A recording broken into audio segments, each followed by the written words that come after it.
दोस्तों आज के डेट में एएसओ टाइटर एक ऐसी बीमारी है जिस बीमारी से बहुत सारे लोग परेशान हैं। कई भाइयों ने हमको कॉल करके कहा कि हकीम साहब पिछले 5 साल से हम एएसओ टाइटर का इंजेक्शन्स ले रहे हैं।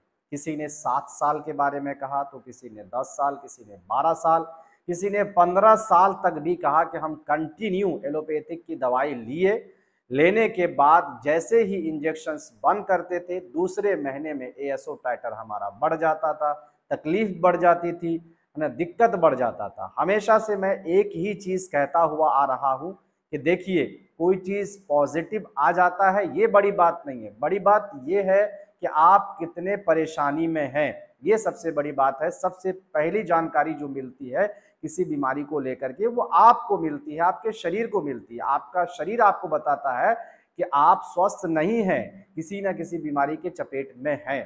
तो हमारे पास बहुत सारे ऐसे भाई कॉल करके कह रहे थे कि हकीम साहब एक ऐसा वीडियो बनाइए जहां पर कंप्लीट जानकारी देने की कोशिश कीजिएगा और इस वीडियो में ज़रूर बताइएगा कि ये बीमारी क्यों होती है, कैसे होती है।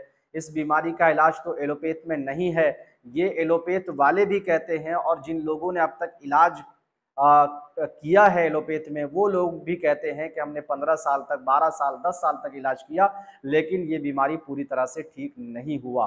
हकीम साहब, अगर आप इस बीमारी को पूरी तरह से जड़ से ठीक करते हैं, अगर इस बीमारी का इलाज आपके पास वाकई है, सच में आप इस बीमारी को पूरी तरह से जड़ से खत्म कर सकते हैं, तो आपके पास क्या कोई रिपोर्ट है, क्या कोई पेशेंट ऐसे हैं जिनको आपने ठीक किया हो? और इसी के साथ साथ जो है कई सारे लोगों का कहना था कि एक ऐसा वीडियो बनाइए जहां पर पूरी जानकारी देने की कोशिश कीजिएगा कि इसका परहेज क्या है, इसकी दवाई कैसे ली जा सकती है, कैसे इसको ठीक कर सकते हैं, कितनी दिन की दवाई लेना पड़ेगा और कितना दिन के बाद इसका रिपोर्ट कर सकते हैं, कितना फर्क पता चलेगा, कितना दिन में दवाई काम करना शुरू करेगा। ये सारी जानकारी आप एक वीडियो में ज़रूर देने की कोशिश कीजिएगा। एक वीडियो जल्दी से जल्द लेकर के आइए क्योंकि हम लोग बहुत ज़्यादा परेशान हैं, एलोपैथ की दवाइयाँ खाकर थक चुके हैं। कई सारे लोग तो ऐसे हैं जो एलोपैथ की दवाइयाँ खाते खाते उनका किडनी भी जो है फेल हो गया, डैमेज हो गया। ये मैं सही कह रहा हूँ। और ऐसे पेशेंट जिनका किडनी डैमेज हुआ है वो लोग जो है इस वीडियो में कमेंट करके बता सकते हैं कि आपने एएसओ टाइटर का इंजेक्शंस लिया और उसके बाद जो है कितना % आपका किडनी डैमेज हुआ, नहीं हुआ, वो लोग एक बार जो है कमेंट में कमेंट करके बता सकते हैं। नमस्कार, आदाब, अस्सलाम वालेकुम। मेरा नाम है हकीम मोहम्मद उबैदुर रहमान। आप सब देख रहे हैं रहमानी आयुर्वेदा। अभी तक अगर आप हमारे साथ नहीं जुड़े हैं तो जुड़ जाइए क्योंकि यहाँ पर हम आयुर्वेद की जड़ी बूटियों के बारे में बताते हैं। हम आपके स्वास्थ्य को लेकर के चिंतित रहते हैं, फिक्रमंद रहते हैं। आप कैसे घर बैठे किसी भी बीमारी का इलाज कर सकते हैं वो चीज़ें हम आपको बताते हैं, आप तक पहुंचाने की कोशिश करते हैं। घरेलू उपाय से कैसे किसी बीमारी को ठीक किया जा सकता है, आयुर्वेद की अनमोल जड़ी बूटियों का इस्तेमाल करके कैसे आप बड़ी से बड़ी बीमारियों से बच सकते हैं, ये सारी चीज़ें हम अपनी वीडियो में बताते रहते हैं। आज जो मैं आप सबको बताने वाला हूं दोस्तों, एएसओ टाइटर नामक एक बीमारी है। कई सारे लोग तो ऐसे हैं जो पहली बार सुन रहे हैं कि एएसओ टाइटर नामक कोई बीमारी होती है। किसी पेशेंट को एएसओ टाइटर की बीमारी हो जाती है, फिर उन्हें कहा जाता है कि आपको एएसओ टाइटर की बीमारी हो गई है या रिपोर्ट करा लीजिए, तो वो चौंक जाते हैं क्योंकि उन्हें पता नहीं होता है कि ये किस नाम का बीमारी है, ये कौन सी बीमारी है, कैसे ये बीमारी आ गई। ये बहुत ज़्यादा कन्फ्यूज़न होता है। लोग कहते हैं कि पहली बार इस बीमारी का नाम हम सुन रहे हैं, हालांकि बहुत सालों से इंडिया में एएसओ टाइटर की परेशानी लोगों को है। लगभग नहीं भी होगा, पिछले 25-30 सालों से जो है एएसओ टाइटर की बीमारी जो है इंडिया में चल रही है और आज के डेट में बहुत ज़्यादा ही लोगों को एएसओ टाइटर की बीमारी ने परेशान कर रखा है। और एएसओ टाइटर का अब तक कोई भी दवाई नहीं है। सिर्फ और सिर्फ दर्द की जो दवाइयाँ होती है, दर्द के लिए जो पेन किलर जो दवाइयाँ होती है, वो दवाइयों का इस्तेमाल एएसओ टाइटर की बीमारी के लिए किया जाता है। स्पेशली कोई दवाई एएसओ टाइटर के लिए नहीं है। ये मैं गलत जानकारी नहीं दे रहा हूँ, बल्कि मैं ये सही जानकारी दे रहा हूं। एक बार आप किसी डॉक्टर से भी सलाह ले सकते हैं, चाहे वो MBBS हो या MD हो, उससे पूछ सकते हैं कि क्या ASO टाइटर के लिए भी कोई दवाई बनी है। बिल्कुल भी नहीं। जो पेन की जो मेरी मेडिसिन्स है, जो पेन को, बॉडी पेन को ख़त्म करने वाली जो मेडिसिन्स है, उन्हीं मेडिसिन्स को दिया जाता है। हाई एंटीबायोटिक जो मेडिसिन्स होती है, उन्हीं मेडिसिन्स को ASO टाइटर के लिए यूज़ किया जाता है, और जिसका साइड इफ़ेक्ट ये है कि आपका किडनी भी डैमेज हो सकता है। ये जो है, आप एक बार मेडिसिन्स के ऊपर में अच्छे से पढ़ने की कोशिश कर लीजिएगा। खैर, ये एलोपैथ की बात है। अब हम आपको जानकारी क्योंकि पूरी देना चाहते हैं, इस वीडियो में सारी चीज़ें हम आपको बताना चाहते हैं, तो वीडियो थोड़ा सा लंबा हो सकता है, इसीलिए आप कहीं पर भी ना जाएं। अगर आप ASO टाइटर की बीमारी से परेशान हैं और अगर आप हमारे इस 15-20 मिनट की वीडियो को भी कंप्लीट अगर नहीं देख पाएंगे या नहीं देख सकते हैं, तो फिर आप जिंदगी भर इस बीमारी को लेकर के झेलते रहेंगे, कहीं भी इस बीमारी का इलाज नहीं होगा। मैं ये गारंटी के साथ आपको कह रहा हूं।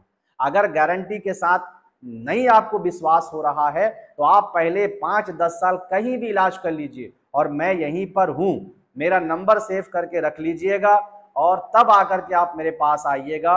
मैं आपको ये कह रहा हूं कि 5 साल तक आप इलाज करवाइए एलोपैथ में। ये मैं दावे के साथ, चैलेंज के साथ कह रहा हूं। मैं 5 साल का पैसा इलाज के लिए मैं दूंगा आपको। अगर आप ठीक हो गए ना, तब जो आपने इलाज कराया है उसका पूरा का पूरा खर्चा मैं दूंगा। 5 साल क्या, 10 साल, 15 साल भी अगर आपने इलाज करा लिया, तो ये बीमारी एलोपैथ में आपकी पूरी तरह से ठीक नहीं होने वाली है। अब जान लेते हैं दोस्तों कि ये बीमारी जो है होती कैसे है। चलो, एलोपैथ में तो इसका कोई इलाज नहीं है, आयुर्वेद में हम आपको बताएंगे कि कैसे इस बीमारी से आप ठीक हो सकते हैं। लेकिन उससे पहले हम ये बताएंगे कि ये बीमारी होती कैसे है। देखो दोस्तों, ये जो है एक तरह का वायरल वायरस है। वायरल वायरस है जिसमें होता यह है कि आप जब पूरे दिन चलते हैं तो बहुत सारी वायरसें हैं, बहुत सारी बीमारियां हैं जो हवाओं में भी चलता है, जो गर्दो गुबार में होता है, जो कचड़े में होता है, प्लास्टिक में होता है। बहुत सारी बीमारियां, अनगिनत बीमारियां हैं जो गंदगी में होता है। वो जब आप चलते हैं तो आप गंदगियों से भी गुजरते हैं, कभी कभी हवाओं के जद में भी आ जाते हैं, कभी गर्दो गुबार से भी आपका गुजरना होता है, कभी धूल मिट्टी से भी आपका गुजरना होता है। तो उसी में ये बीमारी भी जो है एक तरह का वायरल वायरस है जो हवाओं में चलते रहता है। वो आपको गले के, यानी मुंह के जरिए से वो इन्फेक्शन आपके गले तक पहुंचता है, और गले तक पहुंचने के बाद धीरे धीरे धीरे धीरे आपका जो है वो इम्यून सिस्टम को खोखला करने की कोशिश करता है। यही कारण है कि जिन पेशेंट को ASO टाइटर की बीमारी है, लगभग उन पेशेंट को 50% पेशेंट को जो है बार बार बुखार की समस्या होती है। बार बार बुखार की समस्या, हफ्ता दिन में, 15 दिन में। अगर उसने बीवी के साथ हमबस्तरी कर लिया, या अगर हफ्ते में 2-3 बार बीवी से मिल लिया, या 2-3 बार हस्त मैथुन कर लिया, मुश्तजनी कर लिया, तो ये गारंटी के साथ मैं आपको लिख के दूंगा कि वो बुखार की जद में आना ही आना है, बुखार होता ही है, उनको ऑटोमेटिकली बुखार आ जाता है। और कई लोगों के जो है बुखार आने के जस्ट पहले सर्दी भी हो जाता है, नाक बहने लगता है, उसके बाद फिर गले में खराश होता है, गले में खराश होने के बाद जबान पीला पड़ जाता है, फिर गले जबान पीला पड़ने के बाद जो है फिर आपका बुखार स्टार्ट हो जाता है। फिर आप एलोपैथिक दवाई दे करके उस बुखार को सिर्फ दबाते हैं, ठीक नहीं करते हैं, सिर्फ दबाते हैं। फिर उसके बाद फिर से आप जो है 2-3 बार अगर आपने हम बिस्तरी कर लिया बीवी के साथ, वाइफ के साथ, या हस्त मैथुन कर लिया या मुश्तजनी कर लिया, फिर आपको बुखार हो जाता है। तो ये तो बुखार की बात है। दूसरी चीज दोस्तों, इस बीमारी में हमेशा आपको वीकनेस लगा रहेगा। देखिए, कभी भी आप ये ना समझें कि एक बीमारी का सिर्फ एक ही लक्षण हो सकता है, हजारों बीमारी का भी एक ही लक्षण हो सकता है। जैसे हाथ पैर में दर्द होना HIV के कारण भी होता है, वीकनेस वगैरह होता है। अच्छा, आपके शरीर में हेमोग्लोबिन की कमी के कारण भी हो सकता है, आपके शरीर में बहुत ज्यादा थकावट के कारण भी हो सकता है, एएसओ टाइटर के कारण भी हो सकता है, अनगिनत बीमारियों के कारण हो सकता है, लेकिन हम यहाँ पर बात एएसओ टाइटर की कर रहे हैं, इसीलिए हम उसके जो लक्षण हैं, कारण है, वो बताना हमको बहुत जरूरी है। तो इसमें वीकनेस हमेशा लगा रहता है, सुबह आपको उठने का मन नहीं करेगा, बहुत आपको थकावट फील होगा, महसूस होगा, ऐसा लगेगा कि आपके पैरों में जान नहीं है, पूरे बॉडी में जान नहीं है, बॉडी का एक एक जो है अंग आपका टूटा हुआ है। अगर आप दिन में भी सोते हैं तो यही दिक्कत आपके साथ है, अगर आप सो लिए तो सोने के बाद आपको उठने का मन नहीं करेगा, पूरा शरीर आपका टूटने लगेगा, सुबह आपको उठने का मन नहीं करेगा, चाहे 8 बज जाए 10 बज जाए, जब भी उठेंगे पूरा, कभी किसी का पीठ में दर्द, कभी किसी का पेट में दर्द, किसी के एड़ियों में दर्द, किसी के घुटने में दर्द, किसी का जो है पैर के बीच वाला जो तलवा होता है उसमें दर्द होता है, किसी का ये जो नस होता है यहाँ पीछे गर्दन का, वो ऐसे नहीं कर सकता है, उसमें भी दर्द होता है, माथे में भी दर्द हो सकता है, चेस्ट में भी पेन हो सकता है, आपका पेट में भी दर्द हो सकता है, और वीकनेस तो हमेशा लगा रहेगा। अंदर से कभी भी आप अपने आप को जो है बेटर फील नहीं करेंगे, हमेशा लगेगा कि आप बीमार हैं, अंदर से आपको बुखार है, इस तरह का फीलिंग आपको हमेशा लगेगा। अगर ये होता है तो सबसे पहले आपको एएसओ टाइटर का जांच करना चाहिए, टीएसएच करना चाहिए, थायराइड करना चाहिए, आरए फैक्टर, यानी अगर आपकी बॉडी में कहीं सूजन वगैरह है तो उसके लिए आरए फैक्टर का भी जांच, ये 3 जांच तो आपको करनी ही करनी चाहिए ताकि आपको पता चल जाए। बहुत सारे ऐसे लोग हैं जो सालों से रिपोर्ट कर रहे हैं, नहीं आता है, वो लोग भी अगर हमारे इस वीडियो को देख रहे हैं तो आप अवश्य एक बार एएसओ टाइटर का रिपोर्ट कराएं, इंशाल्लाह हो सकता है कि आपको ये बीमारी हो। अगर आपकी ये बीमारी होती है तो आपको घबराने की जरूरत नहीं है, जब आपको पता चल गया है तो सोल्यूशन इसका निकल ही जाएगा, ठीक है। तो आप ये करा लीजिए, क्योंकि बहुत सारे डॉक्टर को ये पता नहीं होता है, क्योंकि नॉलेज सबसे बड़ी चीज है। जिस डॉक्टर के पास इसका नॉलेज होता है, पेशेंट आया हुआ होता है, इस चीज को वो अपने डॉक्टर के पास रखता है कि डॉक्टर साहब मैं ऐसा ऐसा ऐसा ऐसा हूं, अगर किसी तरह से उसने पकड़ लिया तो फिर दूसरा पेशेंट जब आता है तो वो यही रिपोर्ट के लिए रिकमेंड करते हैं, वो बताते हैं। लेकिन अगर जिस डॉक्टर के पास एएसओ टाइटर का पेशेंट आया ही नहीं हो, उनको पता नहीं होता है, ऐसे चक्कर में आपके दर्द के लिए, गठिया के लिए, बात के लिए सब जांच करा देते हैं, लेकिन एएसओ टाइटर नहीं कराते हैं, जिस वजह से बीमारी पकड़ में नहीं आता है। लाखों रुपए, 50,000 रुपए, 70-80,000 रुपए खर्च कर देते हैं सिर्फ टेस्ट के लिए, तब जाकर के कहीं दूसरे डॉक्टर को दिखाते हैं तो वो फिर पकड़ लेते हैं। तो खैर ये चीज हो गई कि बीमारी कैसे होती है, मैंने आपको बता दिया। अब हम आपको ये बताना चाहते हैं कि अगर ये बीमारी आपको हो जाती है तो सबसे पहले आपको आयुर्वेद में जाना चाहिए। मैं आपको एक अपना होने के नाते में कह रहा हूं, मैं नहीं कह रहा हूं कि आप मेरे पास आइए, कहीं भी अगर आयुर्वेदिक दवाई एएसओ टाइटर के लिए दे रहा है तो आप एएसओ टाइटर की बीमारी को सबसे पहले भाई आयुर्वेद में जाकर के दिखाइए, भले ही महंगा हो। जिंदगी की अहमियत को समझिए, पैसा नहीं देखना है, पैसा अगर देखेंगे तो आप अपनी जिंदगी को नहीं बचा पाएंगे। एक डॉक्टर आज के डेट में, हर आदमी को लगता है कि आयुर्वेद में आने के बाद दवाई बहुत महंगी है, लेकिन क्या आपने कभी गौर किया कि एलोपैथ में जब किसी डॉक्टर के पास जाते हैं, पहले 500 रुपये फीस देते हैं, तरह तरह के ब्लड जो है वो जो नहीं भी रहेगा ना, क्योंकि उसको कमीशन मिलता है, आपको पता नहीं है, ब्लड पे कमीशन डॉक्टर को, दवाई पे कमीशन डॉक्टर को, एक्सरे पे कमीशन डॉक्टर को, और जो दवाइयाँ, जिस कंपनी की दवाइयाँ मेडिकल वाले रखता है उस कंपनी से भी कमीशन डॉक्टर को। तो ये डॉक्टर अपने कमीशन के चक्कर में आज के डेट में भाई इंसानियत नहीं है।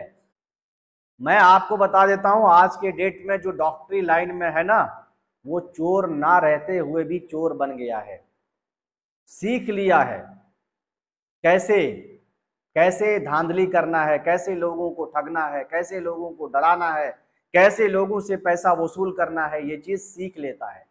सांप के बच्चों को कोई डंक मारने के लिए नहीं सिखाता, वो खुद ब खुद सीख लेता है कि कैसे डंक मारना है। मेडिकल लाइन में या हॉस्पिटल में या आपका एलोपैथ में रहने वाले जो भी हो, आपके अपने ही क्यों ना हो, अगर मैं कहानी बताऊं कि एक जो वो लगता है इंजेक्शन, लगता नहीं है, इंजेक्शन देने के लिए जो एक निडिल डाला जाता है, वो मात्र 20 रुपये या 30 रुपये का मिलता है। अगर आप किसी अपने लोगों के जरिए से जाएंगे ना, और उसमें एमआरपी रहता है 300-350, 360 रुपये, 320 रुपये, 300 रुपये, इस तरह का एमआरपी रहता है। अगर आप किसी दूसरे के जरिए से अगर आप जाएंगे मेडिकल में खरीदने के लिए, तो आपसे ये कहा जाएगा कि आपको डिस्काउंट देंगे, 20% डिस्काउंट दे देंगे, 30% दे देंगे। और उसमें क्या करता है, वो है एक्चुअल में कीमत 20 रुपये, लेकिन वो 300 रुपये आपसे ले लेता है। 300 रुपये में 30 रुपये कम कर दिया, फिर भी वो बहुत 250-200% आपसे वो ज्यादा ले लिया है। वो 20 रुपये की जो लगाता है, जिसमें इंजेक्शन वगैरह डेली देने के लिए जो लगता है, उसकी बात मैं कर रहा हूं। ये ऐसा सिस्टम बना रखा है, तो लोगों को लगता है कि आयुर्वेद में महंगी दवाई मिलती है। भाई दवाई नहीं मिलती है, यहाँ आपको जिंदगी मिलती है, सेहत मिलती है। मैं ये नहीं कह रहा हूं कि मैं आपको सेहत दे रहा हूं, बल्कि आयुर्वेद के जो भी आज के डेट में जो छोटे मोटे हकीम हैं या छोटे मोटे वेद हैं, वो आपको जिंदगी देते हैं। और जो बड़े लेवल पे हैं, उसके बारे में भी नहीं कह सकते हम, बिल्कुल उसके बारे में नहीं कह सकते हैं, उसके लिए माफी चाहते हैं। क्योंकि बड़े लेवल पे भी ये धंधा अंधे के तरह ये धंधा बन चुका है। इलाज नहीं करना है, एक कंपनी चलाना है, बहुत बड़ी कंपनी चलाना है, दवाइयां बेचना है, उसमें आपको केमिकल तो मिलेंगे ही मिलेंगे, बिना केमिकल का होगा ही नहीं, है ना। प्रिजर्वेटिव केमिकल उसमें मिलेगा ही मिलेगा। लेकिन जो छोटे मोटे लोग हैं, जो छोटे मोटे जो डॉक्टर हैं, सॉरी हकीम है या वैद हैं, उनको नॉलेज तो अच्छा होता है, लेकिन उनकी एक समझिए कि दरिया दिली की वजह से, हमदर्दी की वजह से वो लोग बड़े लेवल पर नहीं जाते हैं। लोगों की दुख को समझते हैं, दर्द को समझते हैं, इसलिए वो लोग बड़े लेवल पे नहीं जाते हैं और लोगों की जान से खेलते नहीं हैं। वो आपको सटीक दवाई देंगे, अच्छी दवाई देंगे, बिना केमिकल के देंगे। जहां भी आपको पाउडर के रूप में अगर मिल रहा है, कैप्सूल के रूप में मिल रहा है, तो समझिए कि दवाई आपकी सेहत के लिए बहुत अच्छी है। आपको वो सेहत दे रहा है, आपको जिंदगी दे रहा है, आपको दवाई नहीं दे रहा है, वो आपको जिंदगी दे रहा है। भले वो आपसे 2 टका ज्यादा लेता हो, लेकिन वो आपको जिंदगी देता है, क्योंकि इसके पीछे मेहनत बहुत है। वो खुद जा करके जंगलों से जा करके जड़ी बूटियां ले करके आता है, तोड़ के लेके आता है, सुखाता है, पीसता है, उसको बनाता है, फिर उसको मिक्स करता है। तो इसमें बहुत ज्यादा मेहनत लगता है, 2-4 रुपए ज्यादा हो सकता है। लेकिन ये याद रखिए कि जो भी आयुर्वेदिक दवाई आप खाते हैं छोटे मोटे हकीम के पास, हम जैसे लोगों के पास, छोटे मोटे वैद्य के पास, तो वो आपको सुरक्षित रखता है दूसरी बीमारियों से। वो नहीं चाहता है कि दूसरी बीमारियां आपको हो, वो नहीं चाहता है कि दूसरी बीमारियां हो। लेकिन एलोपैथिक का हाल ये है कि लोग दुआ मांगते हैं, जो एलोपैथिक जो हॉस्पिटल चलाते हैं वो दुआ मांगते हैं, वो अपना जो डॉक्टर रखे हैं उसको टारगेट देते हैं, कितना हुआ, इतना लाख का होना चाहिए, इतना हजार का आज होना चाहिए, नहीं होगा तो कैसे चलेगा, इतने स्टाफ को सैलरी कैसे देंगे, इतने लोगों का खर्चा कैसे चलाएंगे, और हॉस्पिटल का बिल कैसे भरेंगे। ये सारी चीज मतलब जो है वो सारा चीज आप लोगों से वसूल किया जाता है, फीस के नाम पर, उसमें कमीशन के नाम पर, दवाइयों के नाम पर, बेड के नाम पर, आईसीयू के नाम पर, एनआईसीयू के नाम पर। ये चीजों नहीं भी आपको कोई दिक्कत है ना, फिर भी ऑपरेशन करना है, नहीं भी अगर ये दिक्कत है तो फिर भी ऑपरेशन करना है। दोस्तों ये हालत है। हमारे ही सदस्य के एक आदमी जिसका नस फट गया था, नाक का नस फट गया था। आप सोचेंगे कि बहुत नाजुक जगह है, नाक, आंख, कान और मुंह, ये बहुत नाजुक जगह है। नाक फट गया तो उसको अर्जेंट में ब्लड रोकने के लिए हमने क्या किया कि जो भृंगराज होता है, भृंगराज, उससे हमने ब्लड तो रोक दिया, ब्लड रुक भी गया, लेकिन फिर भी लोगों को खतरा लगता है, क्योंकि ये ऐसी चीज है जो आयुर्वेदिक दवाई में हमें लगता था कि नहीं होगा, हमें भी लगता था कि नहीं होगा। हम बड़े डॉक्टर के पास गए, लेकर के उसको गए, हम साथ में गए, लेकर के गए। डॉक्टर ने कहा देखिए यहाँ से उसका नस फट गया है, विंडोज कॉपी किया या कौन सा कॉपी किया, वो कंप्यूटर में दिखाया कि देखिए यहाँ से नस फट गया है, इसका जब तक ऑपरेशन नहीं करेंगे बचने का उम्मीद नहीं है, क्योंकि ब्लीडिंग होते रहेगा और फिर ये पेशेंट खत्म हो जाएगा। हमने कहा कि नहीं, ऑपरेशन तो नहीं करना है, क्योंकि लड़की थी, ऑपरेशन करने के बाद हो सकता है मामला और बिगड़ जाए। फिर उसके बाद हमने, देखिए आप सोच समझ करके जब फैसला लेंगे ना, निर्णय लेंगे, तो अच्छा फैसला ले सकते हैं। हमने जब सोचा कि आखिर ये फटा कैसे, नस कैसे अचानक फट गया, कोई कारण नहीं, धूप में नहीं गया, कहीं गया नहीं, मारपीट नहीं हुआ, किसी ने मारा नहीं, तो अचानक फट कैसे गया।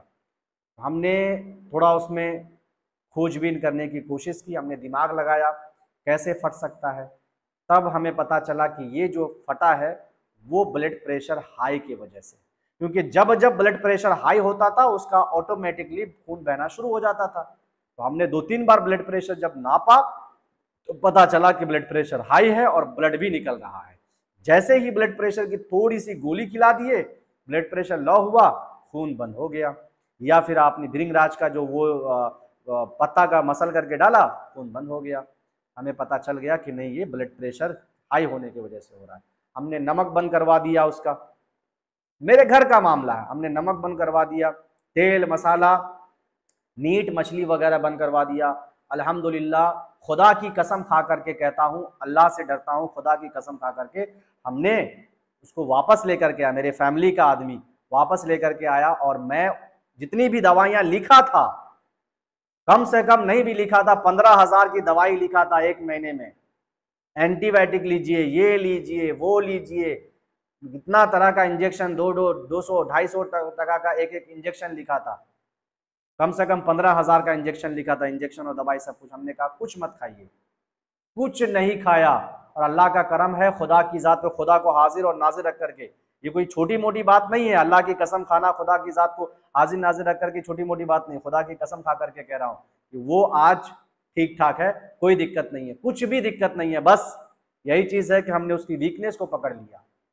और अगर वीकनेस को नहीं पकड़ते तो 18,000 रुपए ऑपरेशन का मांग रहा था, सिर्फ एक चंद मिनटों के लिए। चंद मिनटों में क्या करता वो, आप बताइए क्या करता। नस में टांका लगाया जाता है? नहीं लगाया जाता। क्या करता, कोई केमिकल डाल देता, उसको बंद कर देता, यही करता ना।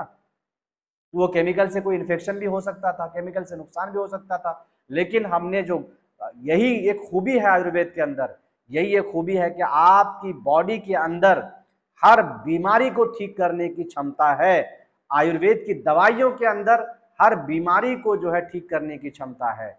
हमने क्या किया, हल्दी का थोड़ा इस्तेमाल करवाया, हल्दी, कच्चा हल्दी का, कि कच्चा हल्दी खाइए, नमक मत खाइए, मीट मछली मत खाइए, ज्यादा मसाला मत खाइए, और धूप में थोड़ा मत रहिए, क्योंकि धूप से भी ब्लड प्रेशर कभी कभी हाई हो जाता है।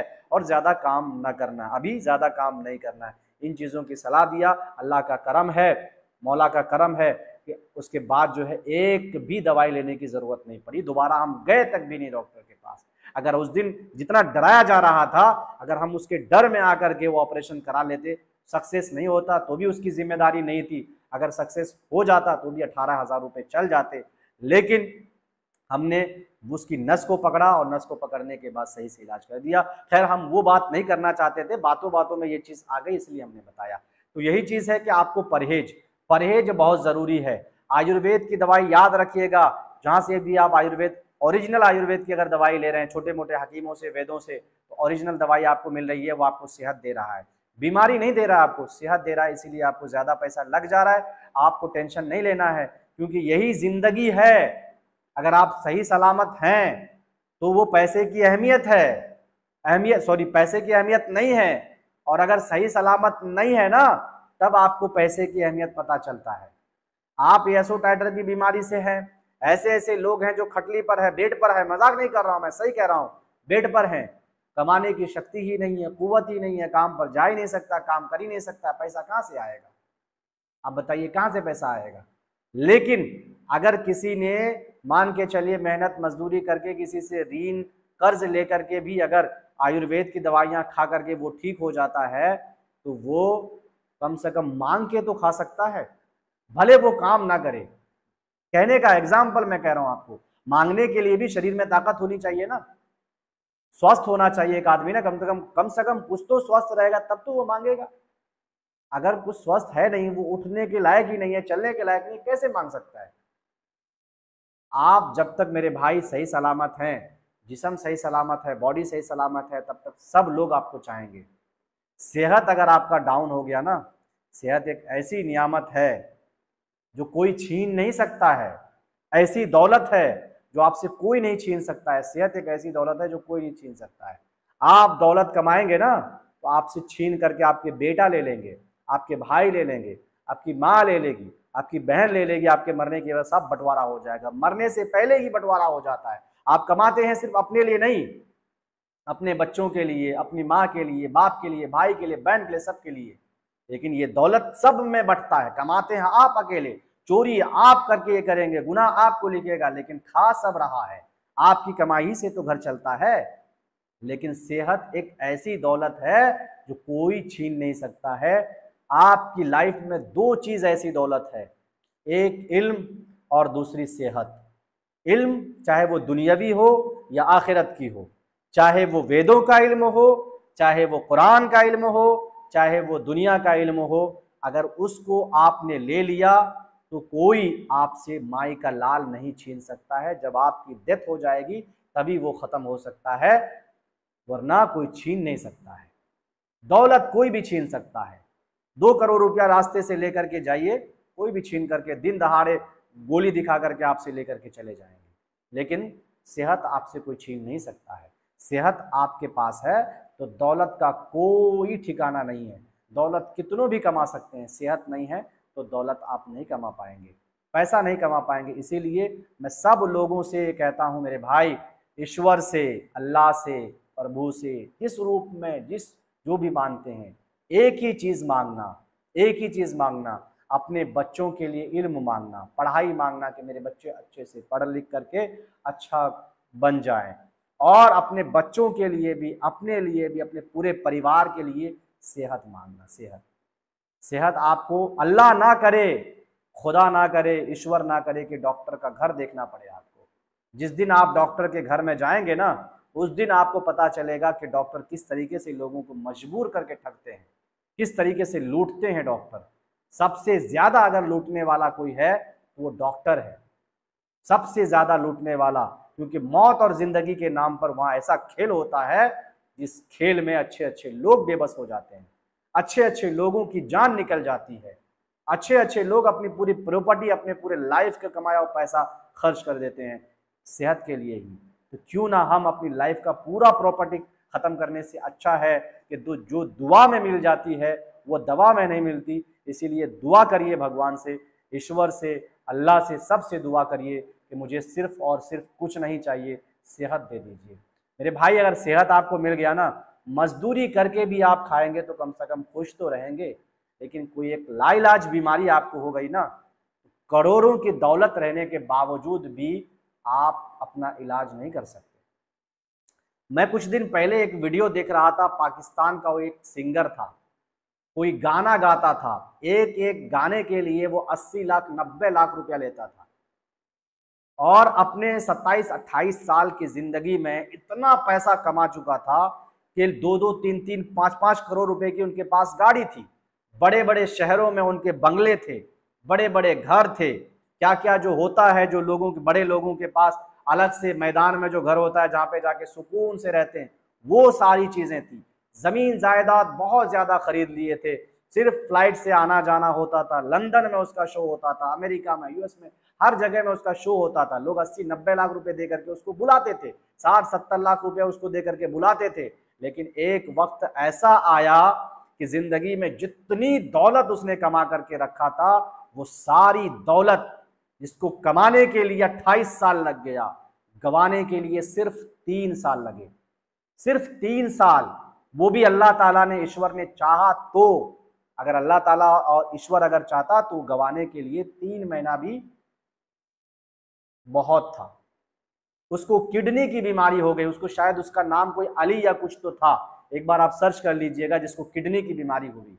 भाई ने अपना किडनी दिया, ठीक नहीं हुए, घर बेच दिया, बंगला बेच दिया, जमीनें बेच दी, गाड़ियां बेच दी, लेकिन उसके बावजूद भी किडनी ठीक नहीं हुआ। 2020 में बीमार पड़ा था, 20 या 21 में बीमार पड़ा था, 23 आते आते उसकी सारी चीजें बिक चुकी थी। जो अपनी जिंदगी में उसने कमाया था, जो ऐश के लिए उन्होंने सोच के रखा था, इतनी दौलत इकट्ठा किया था, 3 सालों में सारी दौलत उसकी खत्म हो गई। यहाँ तक के सारे लोग रोड पर आ गए, चंदा करना पड़ा। ऐसे लोग जो दूसरों को चंदा देते थे, 80 लाख रुपए एक इवेंट का लेता था, वो चंदे पे आ गया, लोगों से भीख मांगने लगा। यहाँ तक कि भीख में भी उतने पैसे नहीं मिले जिससे वो इलाज कर सकता था। आखिरकार 2024 में वो बेचारा मर गया, अपने परिवार वाले को रोड पर रख करके, अपने भाई को रोड पर रख करके इस दुनिया से चला गया। क्या वो दौलत कमाना, क्या वो दौलत कमाना सही है? इससे अच्छा तो था कि आप दौलतमंद बनते ही नहीं। अगर आपकी सेहत रहती, दौलत कमा के बड़े आदमी तो बन गए, लेकिन बड़े आदमी से छोटे आदमी तक पहुंचने में टाइम नहीं लगा, परिवार को रास्ते में लाने में टाइम नहीं लगा। भाई, एक भाई ने किडनी दिया, वो भाई भी आज रोड पे है।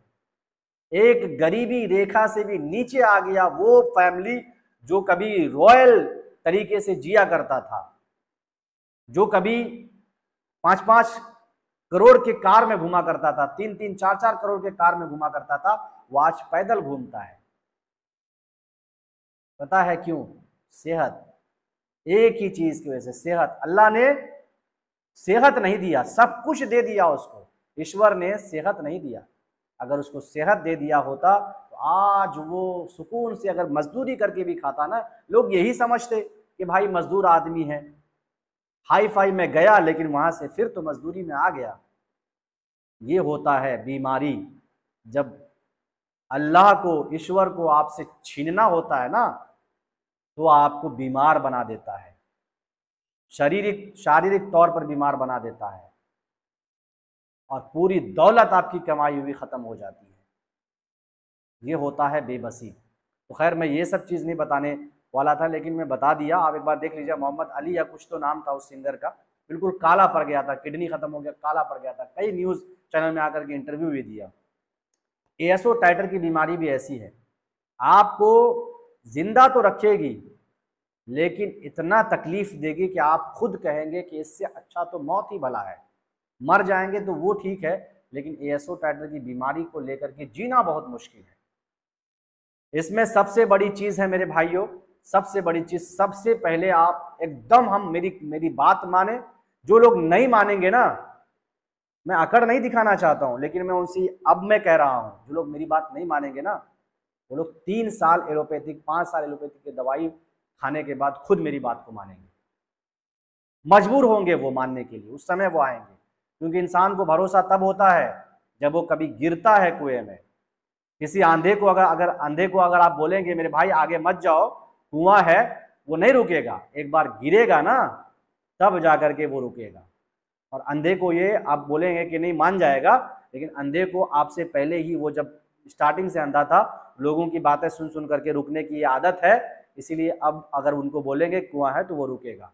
लेकिन जो अंधा नहीं मानेगा, वो गिरेगा, तब उसके बाद मानेगा। उसके बाद मानेगा कि हाँ सही बात है, क्योंकि हमको तो दिखता नहीं है।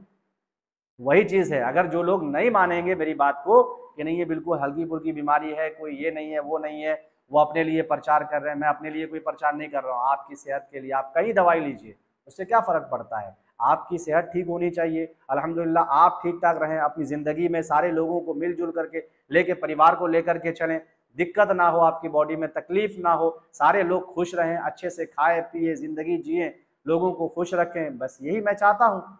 मैं नहीं चाहता हूं कि आप मेरे पास आकर के दवाई लें, आप कहीं से भी दवाई लें, लेकिन आयुर्वेद में ही लेना। अगर आप आयुर्वेद की नहीं लेंगे, एलोपैथ में अगर चले गए मेरी इस वीडियो को देखने के बाद भी, तो वो जो है ना, मैं गारंटी के साथ लिखित में कहूंगा कि वो आएगा एक दिन आएगा। नहीं आएगा तो उसके पास कोई रास्ता ही नहीं है। आयुर्वेद में अगर नहीं आएगा ना, उसके पास कोई रास्ता नहीं है, मैं ये लिख के कहता हूं। और दूसरी चीज दोस्तों, इसमें परहेज बहुत ज्यादा जरूरी है। वीडियो तो काफ़ी लंबी हो गई है, 34-35 मिनट का हो गया है। आज इस वीडियो में आपको परहेज नहीं बताएंगे, क्योंकि हम दूसरी तरफ चले गए थे, इसलिए आज परहेज हम नहीं बता पाएंगे। किसी वीडियो में फिर से दोबारा आएंगे तो इंशाल्लाह परहेज बताएंगे। और आप जो कहते हैं कि अगर आप ठीक करते हैं सच में, तो कोई रिपोर्ट है, मैंने बहुत सारी रिपोर्ट जो है पिछली वीडियो में डाला हुआ है, वो मैं आपको लिंक दे दूंगा, उस लिंक में जाकर के देख सकते हैं। मैंने वीडियोज़ डाले हुए हैं, उसमें जो लोग नेगेटिव हुए हैं उन लोगों का भी मैंने वीडियोज़ डाला हुआ है, वो भी आप चाहें तो देख सकते हैं। उसका भी लिंक मैं इस वीडियो के डिस्क्रिप्शन में डाल दूंगा, वहां जाकर के आप देख सकते हैं। ठीक है, तो कई सारे लोग हमारे नेगेटिव हुए हैं, और कई सारे पेशेंट जो है हमारे, कई सारे नहीं मतलब हजारों के तादाद में हमने लोगों को ठीक किया है। एएसओ टाइटर की बीमारी से हमने लोगों को बचाया है। और सब लोग नहीं आना चाहते हैं कैमरे के सामने में, सब लोग नहीं आते हैं, जो लोग ठीक हो जाते हैं बस, और उससे हमसे और उससे क्या मतलब है। जब इंसान को काम पड़ता है तभी आता है, बिना काम का कौन आता है। जब बीमार था तब फोन करते थे, दवाई लिए, है ना, पैसा दिया, उसके बाद जो है अगर उनको कहें कि आप आइए सामने में वीडियो बनाइए, लोग का समय नहीं होता है, बस यही चीज़ है। तो कई सारे लोग फिर भी जो है वो जिसके अंदर हमदर्दी या जिसके अंदर एक इंसानियत होता है वो बनाते हैं, वो कहते हैं, ठीक है। तो वो कई सारे वीडियो हमारे हैं, आप देख सकते हैं। और इसके अलावे भी अगर आप वीडियो देखना चाहते हैं तो मैं एक वीडियो लेकर के आऊँगा। एक पेशेंट हमारे मुंबई के हैं, मैं उनसे आपको ज़रूर मिलवाऊँगा, ठीक है। मैं आपको ज़रूर मिलवाऊंगा और लाइव मैं आपको दिखाऊंगा कि कैसे कितने दिन में हमारा पेशेंट जो है पूरी तरह से नेगेटिव होता है। उम्मीद करते हैं कि हमने जो वीडियो में जानकारी देने की कोशिश की है इससे आप ज़रूर फ़ायदा उठाएंगे। अगर आप इस वीडियो से फ़ायदा उठाना चाहते हैं और आप चाहते हैं कि आपके अंदर भी अगर हमदर्दी है, इंसानियत है, तो आप लोगों तक ज़रूर मतलब जो है इस वीडियो को ज़रूर ज़्यादा से ज़्यादा शेयर करेंगे ताकि लोगों तक पहुँचे और लोग जो है बीमारियों से सुरक्षित रहें। हमारे चैनल को सब्सक्राइब कर लें और आयुर्वेद के बारे में जो भी जानकारियाँ लेना चाहते हैं वो हम उन सभी तक पहुँचाने की कोशिश करेंगे।